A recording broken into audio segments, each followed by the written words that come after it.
Okay, good evening, everyone, and welcome on behalf of the Martin School, the Liverpool School of Tropical Medicine and the UK Centre for Ecology and Hydrology to tonight's panel discussion on the stalled antibiotic research and development pipeline, and in particular the launch of this paper titled here by Andrew, Klaus, and Adam. So the plan for this evening is that the three of them will give us a brief introduction to the paper, and then we have a panel of 4 people who've been invited to give responses, short responses, and then we'll open up for a wider discussion. I should just warn you that we're live streaming this evening, so if anybody doesn't want to be live streamed, please think about that in the context of asking your questions. But really, without further ado, I'll hand over to Andrew, I think, who's going first.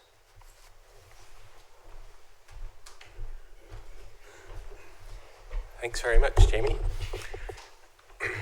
Okay, I have a lot to get through. I'm Andrew Singer from the Center for Ecology and Hydrology, and I will give you an introduction to AMR. I'm assuming that is something you know a little bit about, but maybe not to the extent that you will when I'm done. Let's hope.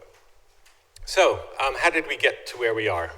Probably your default assumption is that we got here because we overprescribe, misuse antibiotics.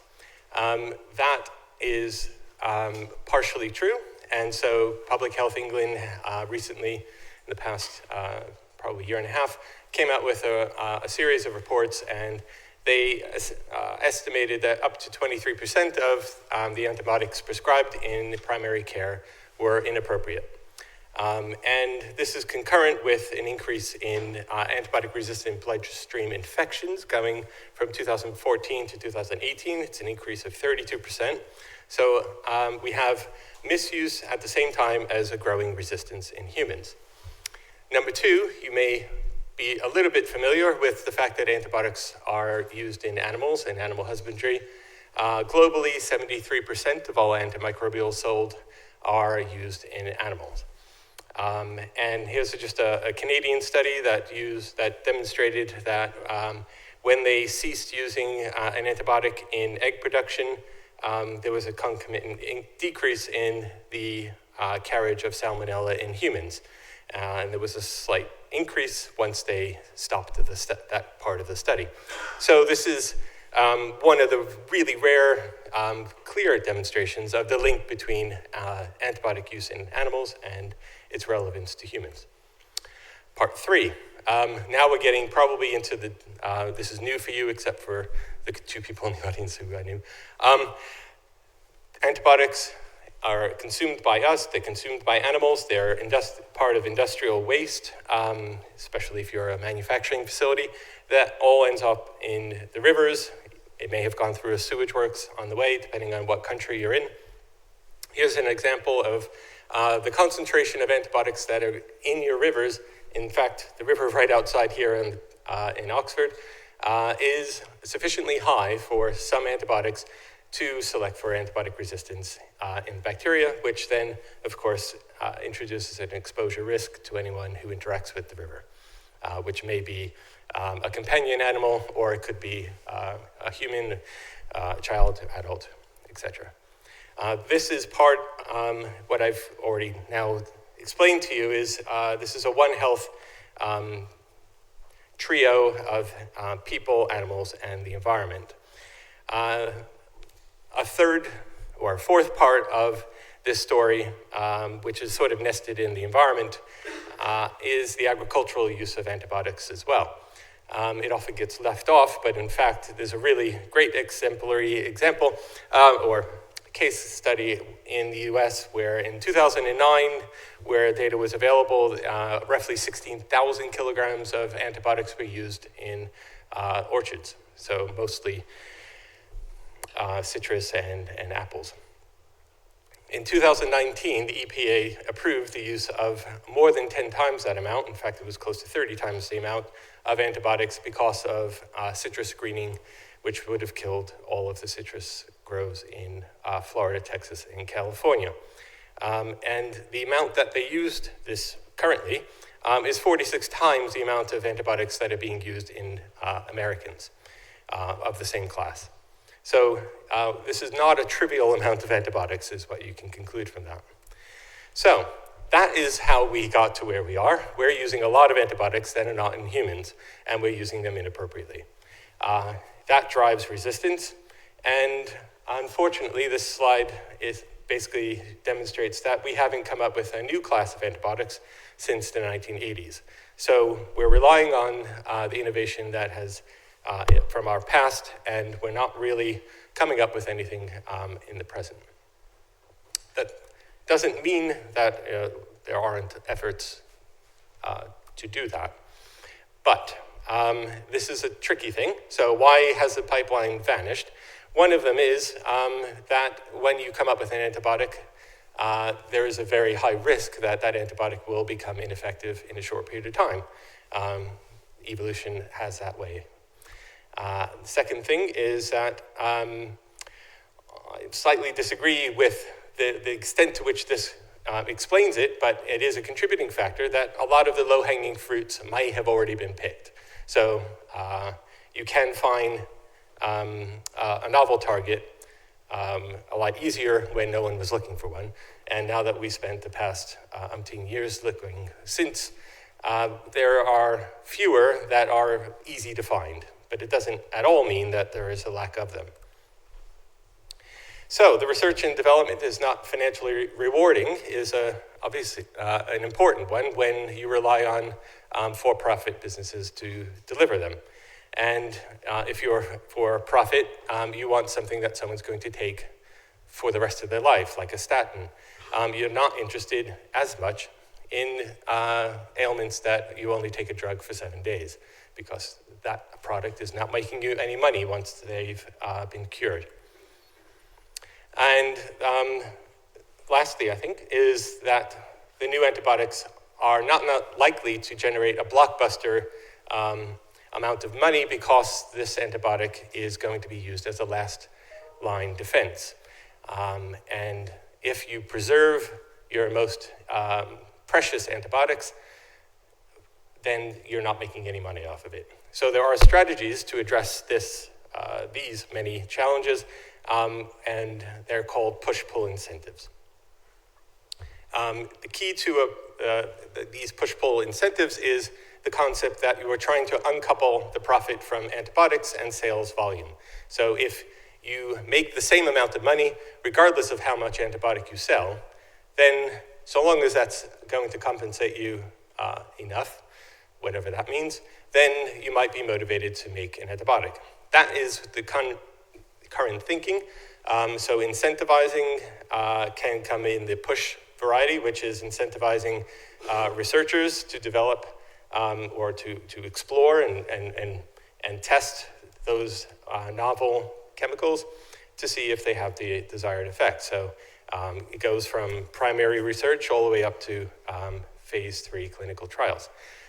The pull is rewarding those who've gone through all the effort and basically making something that is not going to make you any money because of there is no blockbuster when you're dealing with antibiotics. And you're effectively saying, this is your blockbuster. We are financially rewarding you for having delivered this to society. So you're paying for it. Effectively, you're paying for the antibiotic that won't reward them financially.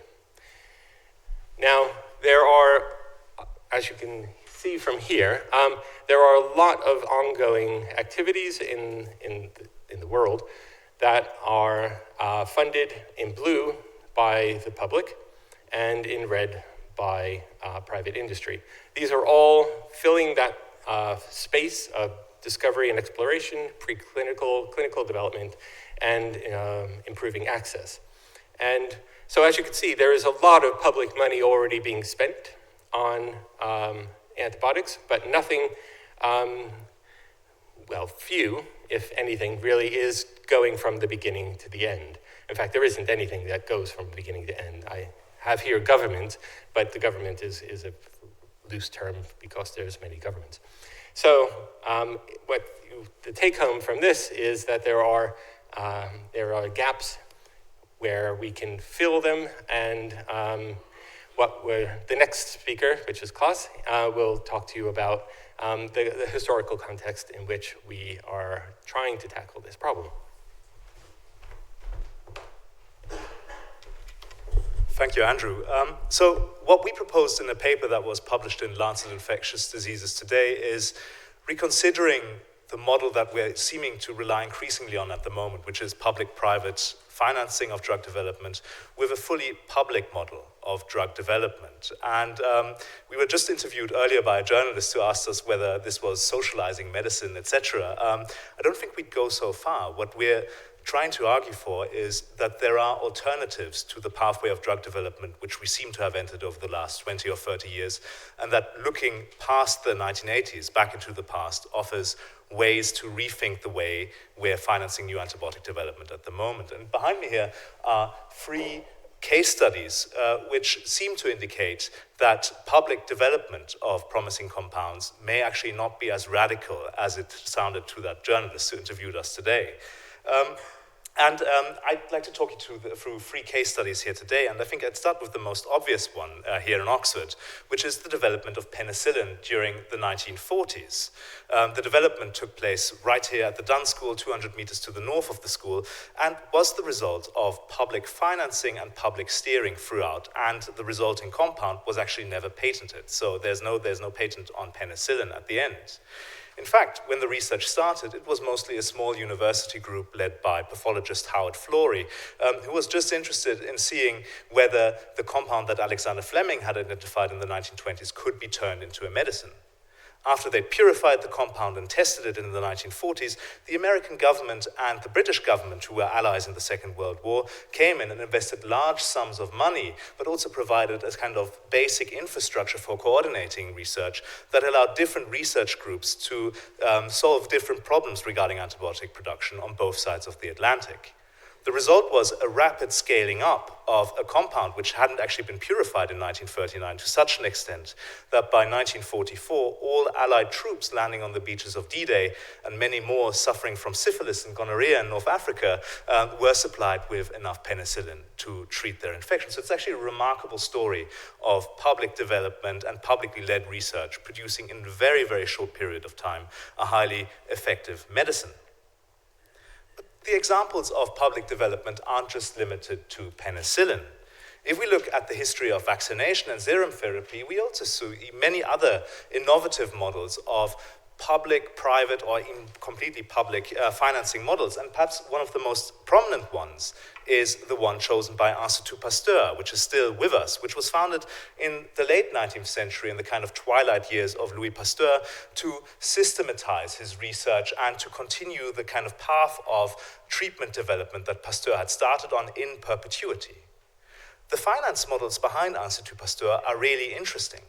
Initially, the Institute was founded by a large endowment, partially consisting of large endowments by individuals, state contributions, but also by subscriptions by public citizens who were investing in a future where nobody had to fear rabies or in a future where zero therapy would be made available. The endowment was sufficient to construct the new research laboratories and also to fund an initial staff of researchers. And Pasteur then found ways of making this endowment stretch further. They relied on state contributions from the French state for the glory of France. They relied on donations by institute scientists who donated royalties resulting from their discoveries back to the institute. And finally, they developed a model where they had monopoly supply contracts with the state, where they provided low-cost serum therapy in return for fixed contributions to Institut Pasteur, which will allow them to recoup research costs and reinvest that into new research on promising compounds. And finally, in countries that were not connected with France, they relied on licensing other manufacturers to upscale their contributions and to upscale their medicines. But it would be wrong to think about public options as something that just is before the 1950s in old world Europe. There are other models of publicly funded, or at least partially publicly funded development that stretch into the Cold War period, and in fact actually took place in the kind of heart of Cold War capitalism, the United States. As Javier, who will be one of our panelists, has recently published, the US Army was a major funder of antimalarial research during the Cold War period and ramped up investment in antimalarial research as a result of its involvement in the Vietnam War, which was escalating in the 1960s and 1970s. As a result of the Walter Reed investment, a new drug emerged that was more promising for treating Plasmodium falciparum than previous compounds, which was tafenoquine, and it was synthesized for the first time in 1978. So again, here we've got a model of public development which relies on public infrastructures, is publicly led and publicly financed. And I'll end here, this example also shows the winds of change coming into drug development in the 1970s and 1980s. As a result of declining investment in the US military after the withdrawal from Vietnam, but also as a result of the new ideological focus on market solutions by the Reagan government, the US Army actually never bought tafenoquine to the full release, where the soldiers would actually get army-produced tafenoquine. Instead, what happened from the 1980s onwards were hybrid models, where the army started working together with private manufacturers such as Glaxo, and in effect purchased back a drug it had developed from the pharmaceutical companies. And with this, I hand over to Adam.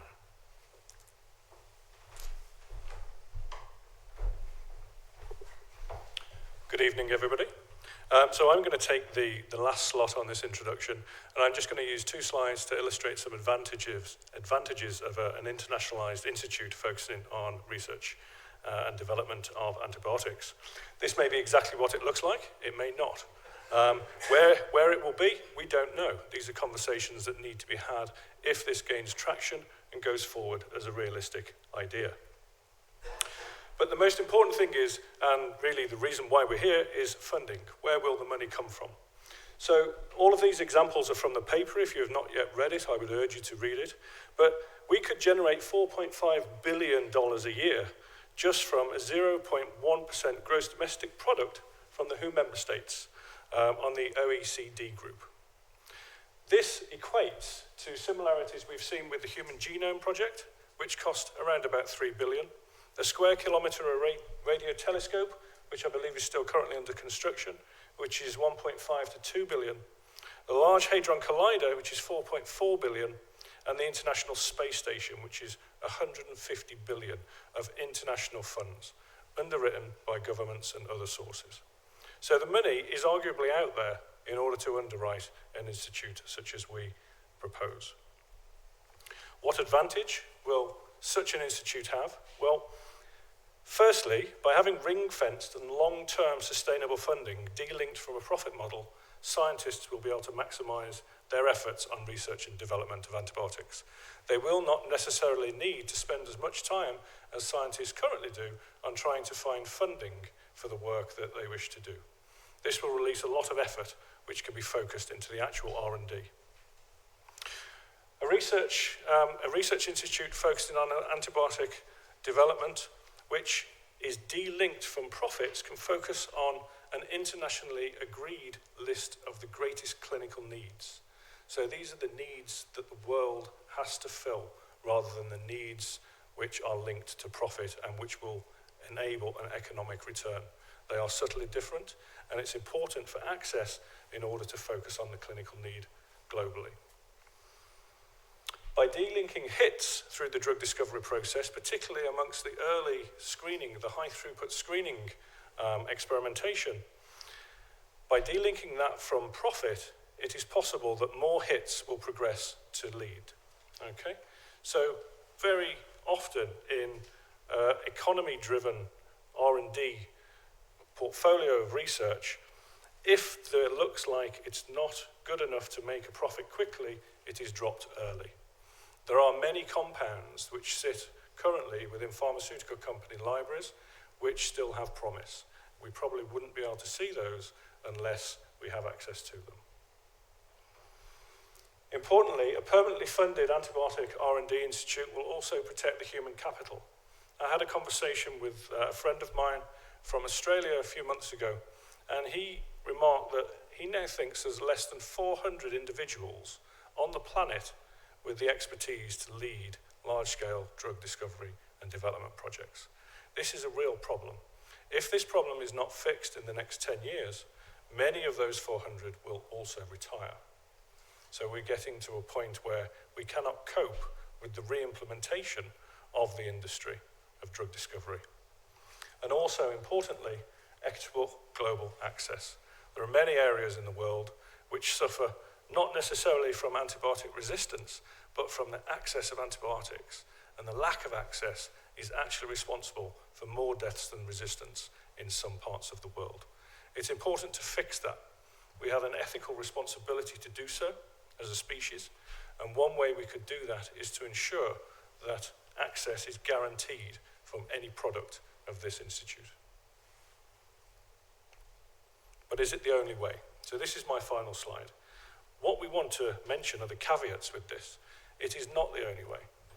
This internationalized institute is born out of the necessity of a failing pharmaceutical supply chain of new drugs. If, for example, pharmaceutical companies were to come back in to antibiotic research and development, that would be wonderful, and we all acknowledge that there is space for them. And with that, I'll finish the introduction. Thank you. Great, thank you. Do you want to have a seat up there? If I could ask our panellists to come up and take their seats up on the stage here, that would be great. So we have 4 people who've kindly agreed to provide 3 or 4 minutes of comment on the paper. I mean, as I say, we'll open up to the audience for wider discussion.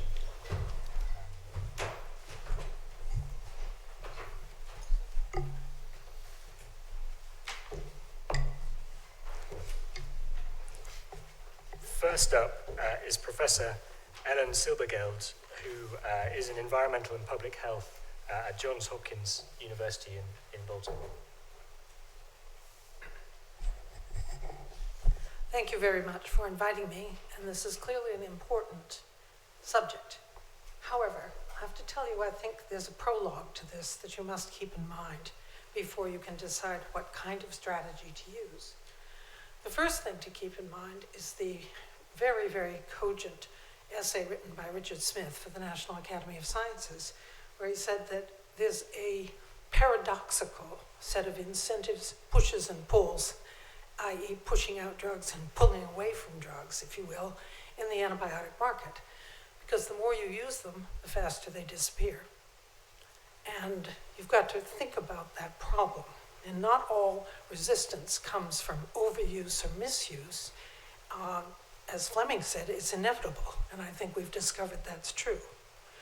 And it's also important for you to recognize that resistance now is quite different from the Darwinian model that was first advanced. It's now all about horizontal gene transfer.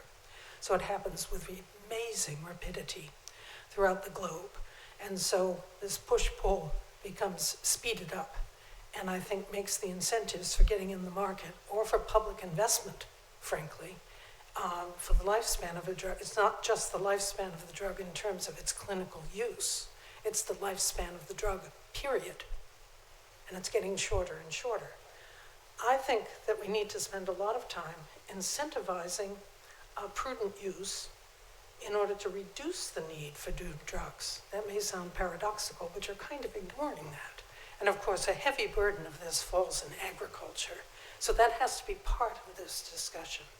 Although you're looking for clinical medicine and preserving and incentivizing drugs for clinical medicine, underneath all of this is this horrible hellhole of what goes on in antibiotics. And I know you who work in environmental aspects really know that very well, that most of the environmental inputs also come from agriculture. So I think we need to do whatever we can to stop this cycle whereby we need to keep on developing new drugs. I was intrigued by some of the numbers that you presented in your institute, because the push-pull isn't enough. If you give enough money, say, I think you were saying $135 million for 5 years, that's less than the cost estimated for making a new drug. So you're going to have to push a little bit harder, and therefore that's going to make it harder. I think that the idea of bringing together people in a consortium is very important, but we need to understand the limits and challenges to this peculiar class of drugs. And of course, this is not the only pharmaceutical stream that has collapsed. As you know, drugs for dementias and many neurologic diseases, the market has withdrawn because they haven't found anything. So it's not simply this problem, but this has got the fact that within the success of an antibiotic is the death of the antibiotic is something that is a really difficult economic and ethical problem, because to get public to invest in things that are going to die, it's pretty hard. Oh, and the other comment I'd like to make, which you don't touch upon, is this problem of sometimes we have contributed to the more rapid death of new drugs by allowing first use in animals. Now, I was a member of the WHO Guidelines Development Group, and one of our strongest recommendations is that no new antibiotic should be allowed for use in animals. Now, I don't know what the situation here is in the UK. I know in the United States, we do not have a way of stopping it. So we're also sort of shooting ourselves in the head. And that's why I start with this business of incentivizing prudent use before we start throwing more money at more drugs that will go down the tubes faster and faster. Great, thank you, Ellen. Next up is Cohen Powles, who's a modeler and economist here at the University of Oxford. Yeah, thanks for inviting me as well. I'd like to echo the comments of my co-panelist, having worked a lot on inappropriate antibiotic prescribing in primary and secondary care. In fact, one of the numbers was coming from me, so thank you for acknowledging those numbers. But putting on the hat of a health economist, which I'm based in Oxford, I think, well, as we all have heard before, antibiotic overuse and the lack of development of new antibiotics can be both viewed as classical market failures. Basically, for pharmaceutical companies, it's just not attractive enough to develop a drug that is most likely, especially for the priority pathogens, is not going to be used a lot in the first period of time, and hopefully for a long time of period. Usually in economics, we think about, well, if there is a typical market failure, we need to have some government intervention. So I do like the idea of intervening here and saying, okay, the market itself is not going to come up with a solution, which is basically proven by the lack of, I think the last new class was developed in the 1980s. Although there is, I think last month there was GSK started a new trial with a new class entity, so there is some hope. But I do agree that we need to change the system. But we need to really think about, as my co-panelist said before, about how we overcome that. Well, if we just put in more and more drugs, that we keep on running into the same problem of, well, we use them for a while and subsequently we can't use them anymore, because that doesn't solve the whole issue of antibiotic resistance. Why? Because the problem is not that we want to tackle is not the lack of antibiotics, but it's the problem of the antibiotics that don't work in the end. So one issue is how do we ensure that that everyone contributes? If we have a global institute, how do we ensure in a world with populists, where populists thrive, that, for example, Donald Trump wants to pull out of the Green Climate Fund? Why doesn't he want to pull out of an international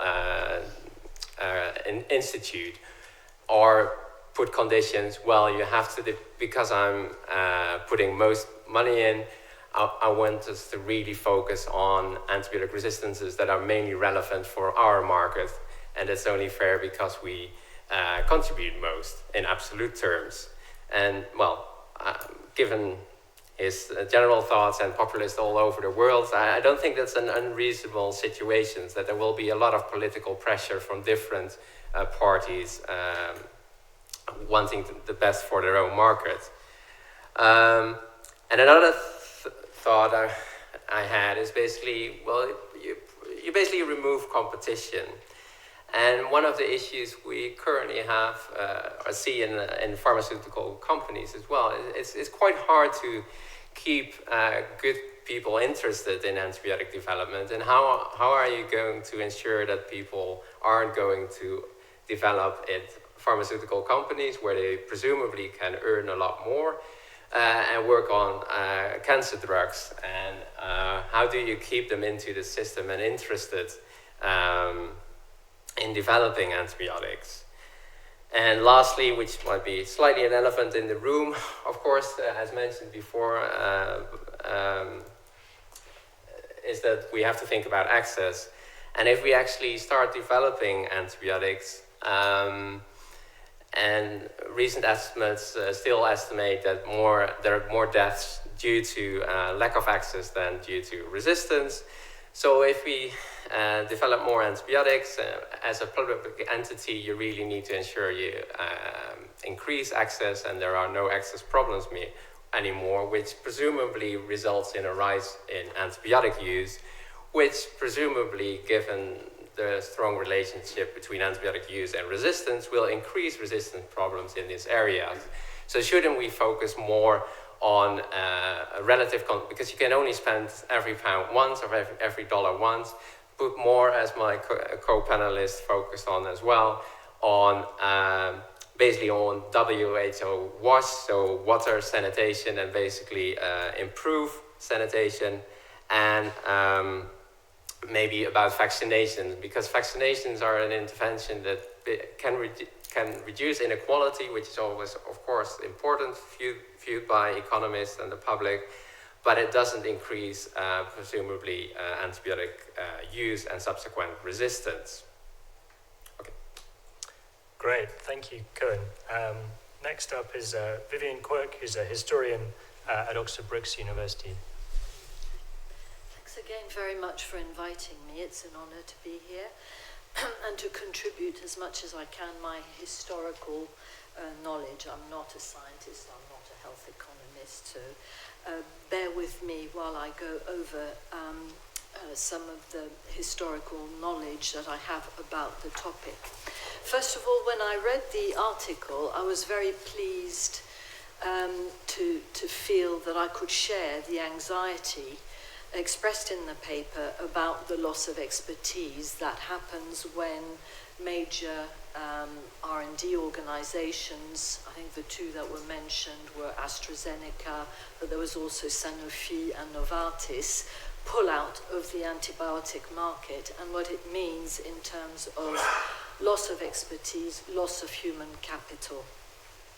Certainly that is something that I've observed partly in my research as a historian, partly through the long and painstaking accumulation of knowledge and expertise that is required for innovation. So when organizations stop investing in certain areas, that is lost, and the fear is it's lost forever. However, a corollary of this is the role of path dependence. Path dependence, which is tied in with this long, painstaking accumulation of knowledge and know-how and human capital, also leads to rigidity, lack of innovation in the long term.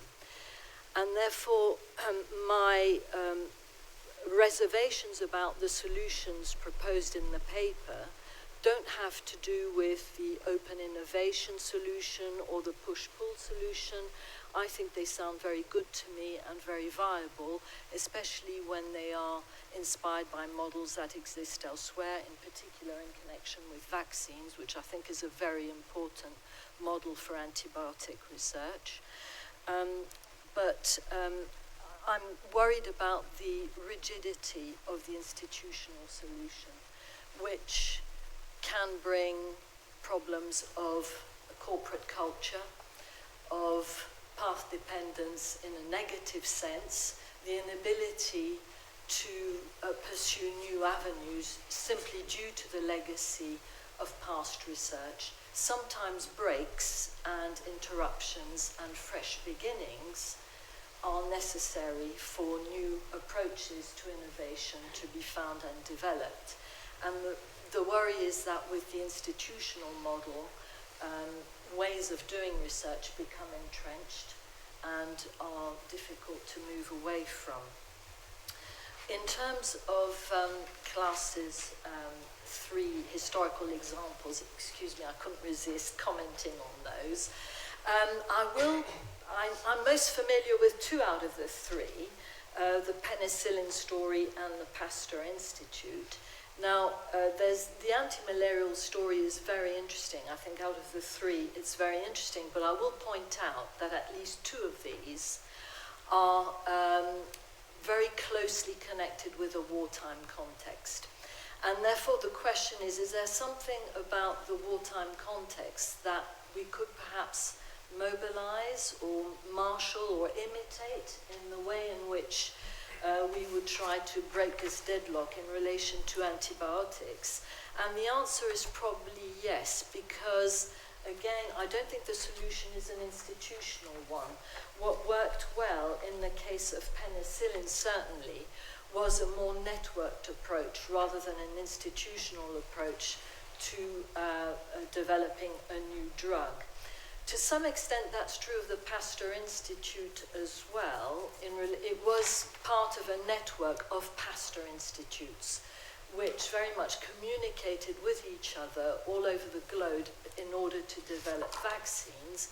And I will just highlight that there's another very successful French institution called the Mirieux Institute, which ended up merging with the Pasteur Institute in order to develop vaccines, which was not publicly funded. It was very much privately funded, or it had, towards the end, probably mixed sources of funding. Now, in terms of the Walter Reed Army Institute, I find that story fascinating, so I'm very glad. I look forward to reading the article, especially since it points to a kind of end of a golden era of research with the need to rely on the military to carry out clinical trials. Now, the role of the military here is an interesting one to reflect upon, because is it really representative of state management funding? I'm not so sure, so that would need to be qualified.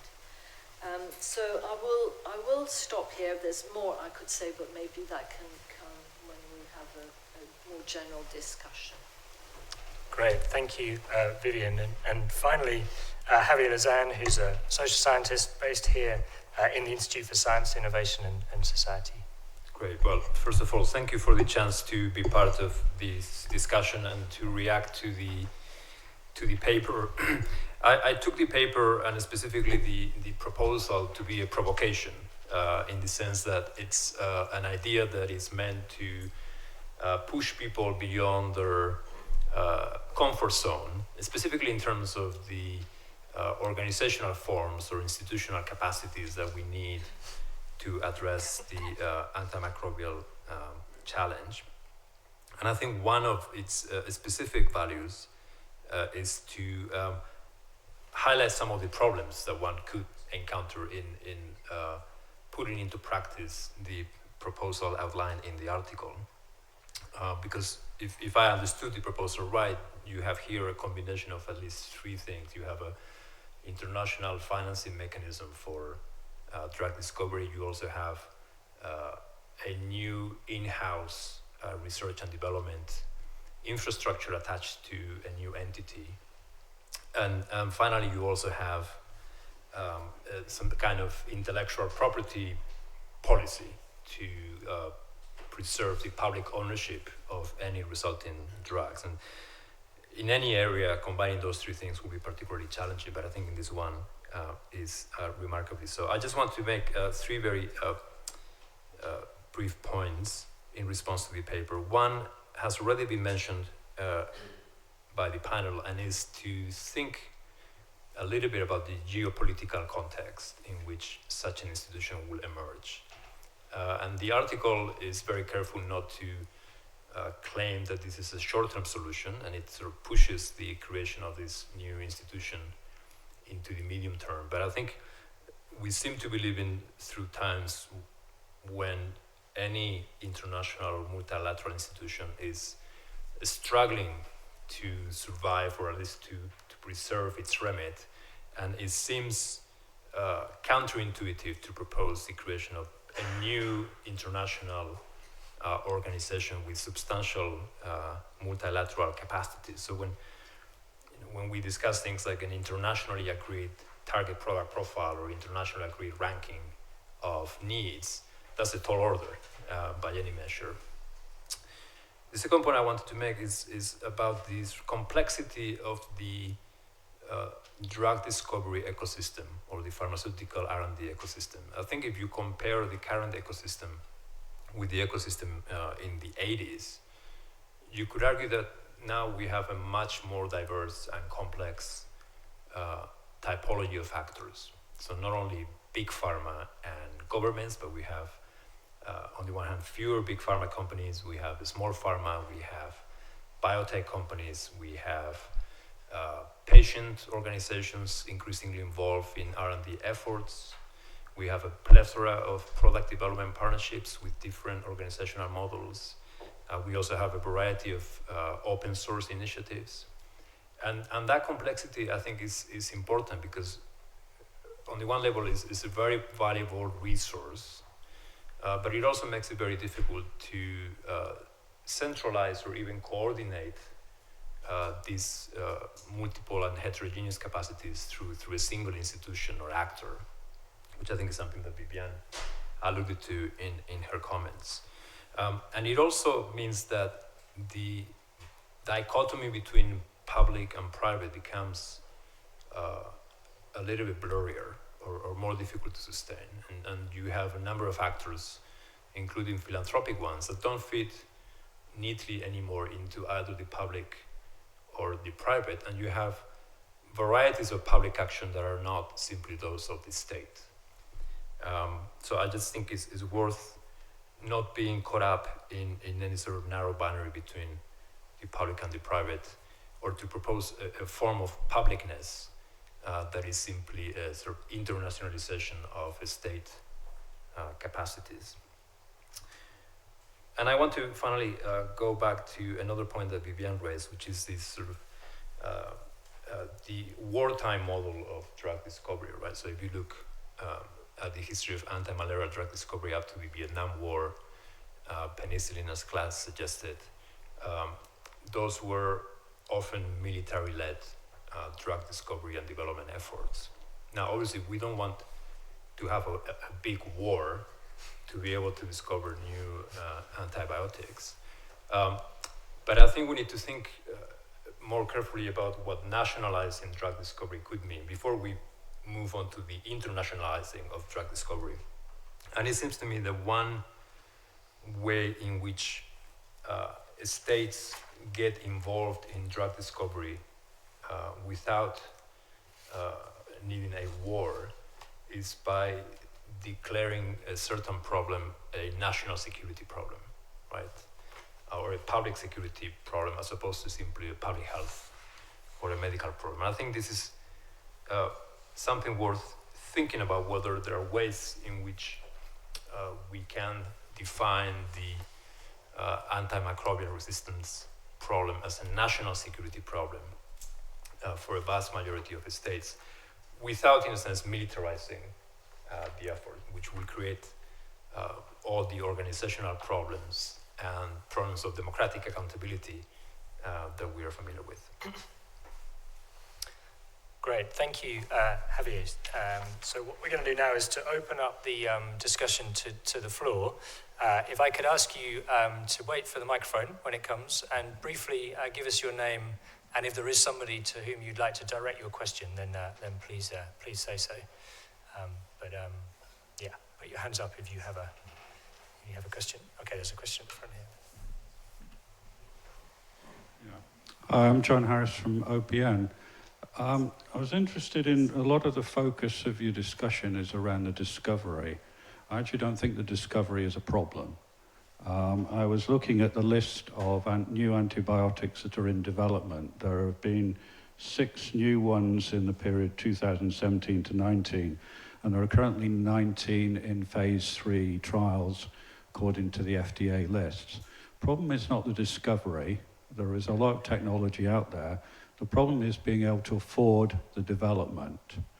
Because I think right now the cost of drug discovery, on average, a product costs about $2.5 billion to get to the market. So that isn't research. The research is typically between about 520 and 560 million. The rest of it is the regulatory burden, all the safety studies, the clinical trials that need to be done, and that burden is constantly increasing, and that is driven by regulatory authorities and by governments. So this is why the technology is failing. There's a recent company, American company, that developed plasmamycin, which is one of the first genuinely new antibiotics for dealing with some very important multi-resistant bacteria. And the company went bust because it simply could not sell enough to cover the cost that it took to develop the product. So I think this is the critical problem. I don't think we're ambitious enough. You know, we talk about 4 or 5 billion. That might fund 2 products to get to market. It's not enough. I mean, what really is necessary is someone like the WHO to be given large chunks of money, and I'm talking in the hundreds of billions, to actually fund the research and subsidize the sales. And that's going to have to be a global effort, not a national effort.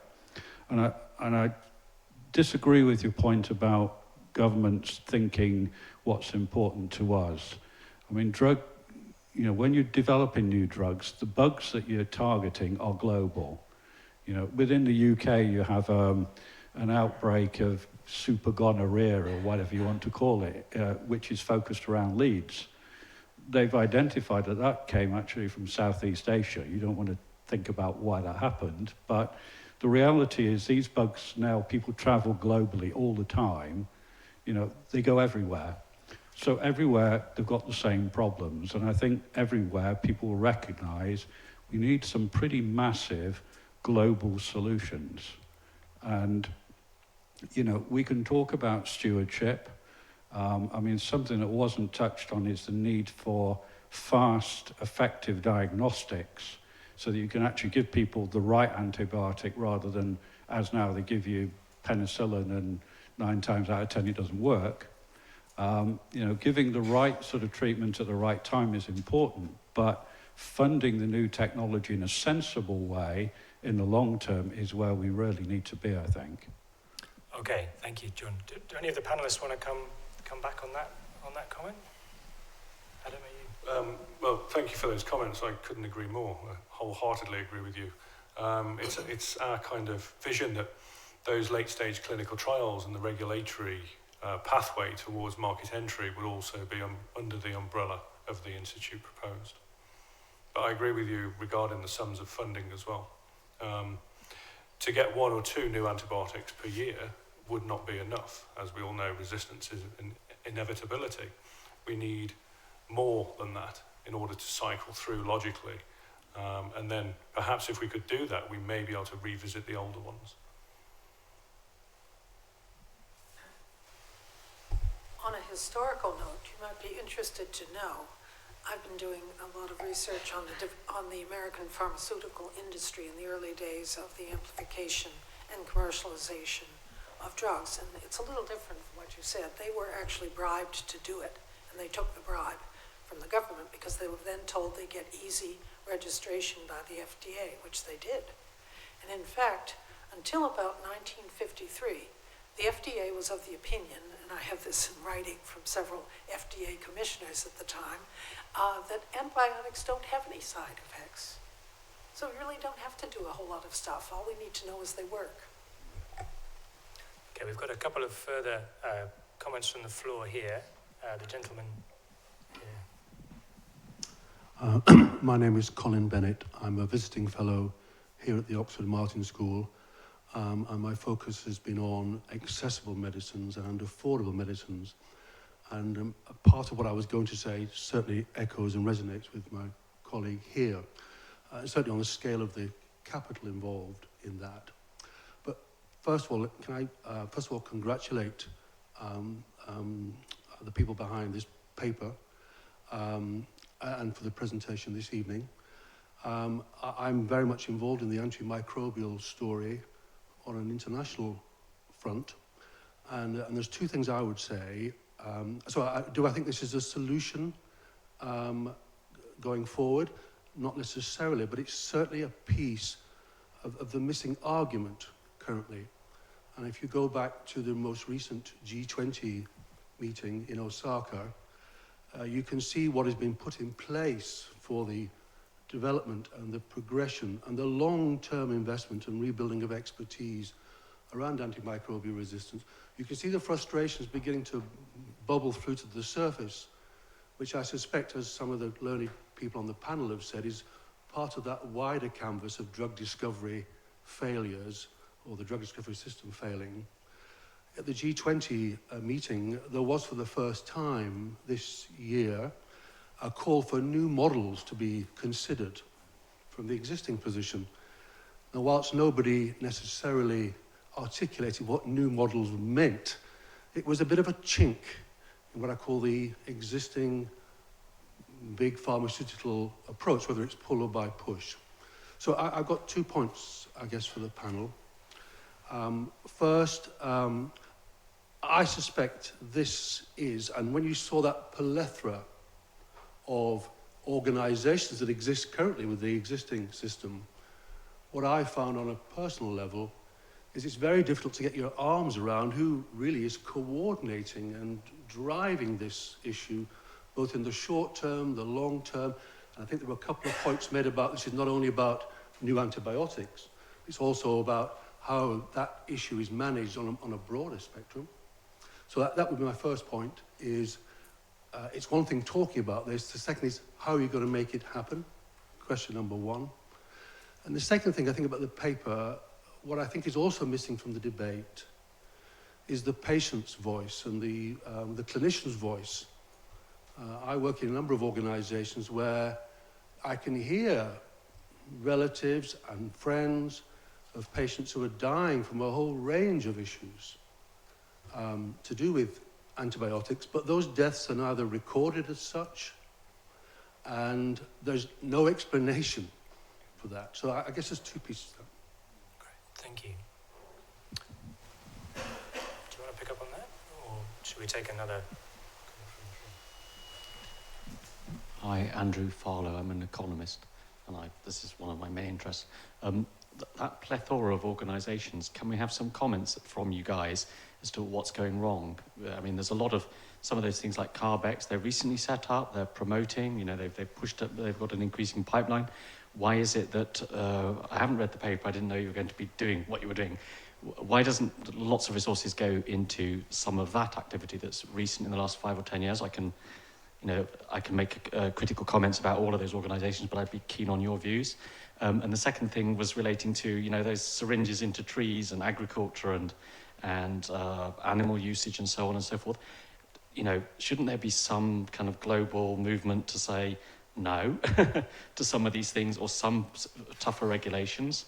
Because if the upshot of that is that 5-10 years down the road, millions are dying because of blah, blah, blah, then, whose interests were served by that? Can we have some comments perhaps on the other parts of the problem, the preventative, be tougher on agriculture and fisheries and whatever?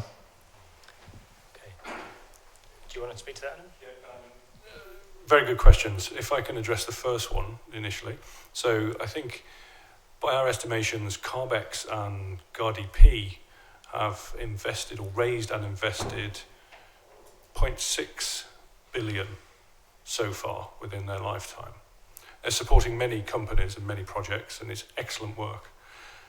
But if we take that total of 0.6 billion against the estimated cost to develop a single antibiotic of 2 billion, say, it's really a drop in the ocean. And when we consider that that's really underpinning all of the early stage development within the drug discovery field at the moment, I think it's obvious that the shortage exists. There's just not enough funding within these organisations at the moment. With the second one, unless somebody else wants to take that here. Well, I can give on the second one, I've recently been to a meeting in Cambridge, and basically this was one of the issues that was being addressed, because it was organized by a group of experts around different countries. I think Denmark, somewhere in Cambridge, and a couple of other countries, including international lawyers, and they were specifically trying to address this issue by trying to see, okay, what we learn from other areas like climate change, where we try to make international law and basically make things like using antibiotics in citrus agriculture. But basically one of the issues they constantly face is that you can make an international law, but it's very difficult to reinforce that law, because it usually is, if I understood it correctly, it's very hard to actually penalize people for not obeying with those laws. It's more setting up rules that we tend to agree with as an international community, but it's really hard to make it binding and do something about it. But people are working on it and trying to do something about it. Klaus, you had a quick point. Just to kind of extend the panel by one for a very brief time. I'm very interested in some of the points that were raised here. One is the point about stewardship, which is obviously a huge part of antibiotic development and antibiotic preservation efforts now. My one observation there is that lots of different approaches have been tried. Think about Denmark restricting growth promoters in the 1990s, the EU bans, the FDA bans recently. Even though we can debate on how far and how strong these bans have been, the data showing a clear correlation between antibiotic reduction and a permanent reduction of resistance is difficult, right? I mean, we've had the data from the UK now, where they had a 9% reduction in GP prescriptions, but a continuing rise of resistance in the practices. Antibiotic resistance is difficult because it's so nonlinear. And I think what we were trying to do with this paper is show that in the absence of a clear-cut stewardship framework, which is easy to implement, new antibiotics, for the time being, seem to be our best shot. The second point I'd like to raise is the really interesting one raised by the speakers here about the emergency situation and the military situation. We have had antibiotics raised, or resistance raised, to the status of a national security risk by Dame Sally Davis in her 2013 report, right? I mean, that was comparable to terrorism and major coastal flooding. That is the statement of a national security risk. The US, different authorities have issued similar style warnings. The CDC report, which came out earlier this week, also raises the specter of this being an apocalypse which is not in the future, but is already happening now. So in a way, I think what we want to do with this paper is, yes, we want to also say there's an emergency happening, but we want to go beyond the immediate emergency response of focusing on 5 antibiotics in the next 5 years or 10 years, and think about how will we sustainably manage the antibiotic pipeline in 20, 30 years. And I think that's a debate we have to have now, but which doesn't seem to be happening to the extent it should be happening. Thank you, Klaus. We're getting quite close to time, but do you want to have a final comment? I think I'd like to reiterate the fact that most antibiotics are used in food production animals. We keep talking about the small, relatively small segment that relates to clinical discovery, clinical use, and clinical drivers. Now, these are not being done by farmers, right? It's mostly done by large-scale industrial food animal production, which I've spent a lot of time researching. And that is a group that is open, if governments wish to apply the pressure, to forbid this kind of practice. So I think as long as you're dealing with the small rim of this rotten piece of cheese, and I have to say, if you don't take the antibiotics out of agriculture, you're not going to do anything, because it slips over into humans, as you know, through the food chain, through environmental pathways and others. So these are not separate. But the big driver, you know, I'm an engineer, and I always look where the biggest force is. And the biggest force is in agriculture. Okay, thank you, Ellen. That's us at the close of the session. Thank you very much to the presenters for their paper and the panelists for their comments. I'd encourage you all to go and read the paper if you haven't done. Send it to everybody you know. It'll no doubt be happening on social media as well. But please just join me in thanking everybody who's been involved for a great discussion. much.